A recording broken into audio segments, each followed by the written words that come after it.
ఈ సంవత్సరం స్నో సరిగ్గా పడట్లేదని తిట్టుకునే వాళ్ళందరి కోసం అప్పుడప్పుడు స్నో వచ్చి కనిపిస్తూ ఉంది. అండ్ నైట్ బాగా స్నో పడింది. రోడ్ల మీద కూడా బాగా తెల్లగా ఉంది. కానీ మార్నింగ్ లేచేసరికి ఎండ వచ్చేసింది. ఆ స్నో ఉన్న కాస్త కరిగిపోయింది. ఫుల్ స్నో పడితే ఎంత అందంగా ఉంటుందో, కానీ ఆ స్నోలో మనం బయటకి ఎక్కడికైనా వెళ్ళాలంటే మాత్రం అదిరిపోతూ ఉంటుంది చలికి. చాలా రోజులైంది హిందూస్ లో ఫుడ్ తెచ్చుకొని తిని. అందుకే ఇప్పుడైతే ఒక బటర్ చికెన్ అయితే తీసుకున్నాను. కొన్ని కొత్త డిషెస్ కూడా ఇంట్రొడ్యూస్ చేశారు. మ్యాంగో చికెన్ అని అండ్ చికెన్ సూప్ అని. అండ్ ఇందులో అయితే బటర్ చికెన్ అయితే మా favourite.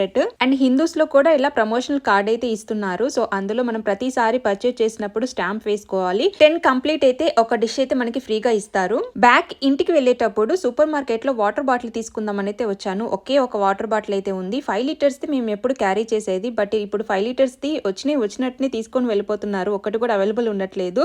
And letter box open చేసి లెటర్స్ ఏమైనా వచ్చాయని చూసుకుంటే అన్ని ప్రమోషనల్ వోచర్స్ ఉన్నాయి. బెడ్రూమ్ కవి ఇంకా కొన్ని ఏవే ఉన్నాయి. సో ఇవన్నీ ఇప్పుడు ఏం తీసుకెళ్తాంలే అని మళ్ళీ అందులోనే పెట్టి ఒక వీక్ మొత్తం క్లియర్ చేసేస్తాను. And 1 butter chicken large box లో మనకి రైస్ క్వాంటిటీ తక్కువ ఉంటుంది, కర్రీ క్వాంటిటీ కొంచెం ఎక్కువగా ఉంటుంది. అండ్ 5 స్లోటీ పెట్టి మనం ఎక్స్ట్రా సాస్ అంటే మనకి కొంచెము ఆ కర్రీ అనేది ఎక్కువగా వేస్తారు. మనీషాకి ఈ రైస్ ఈ కర్రీ అంటే కాంబినేషన్ చాలా బాగా ఇష్టము.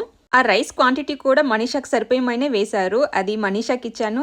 నేను ఆల్రెడీ రైస్ అయితే పెట్టాను. సో ఈ చికెన్ కర్రీ వేసుకొని తిన్నారు. బుజ్జమ్మ ఏం తింటున్నా?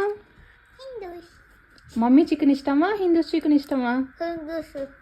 రైస్ సరే నేను చేసింది ఇష్టం లేదా నీకు?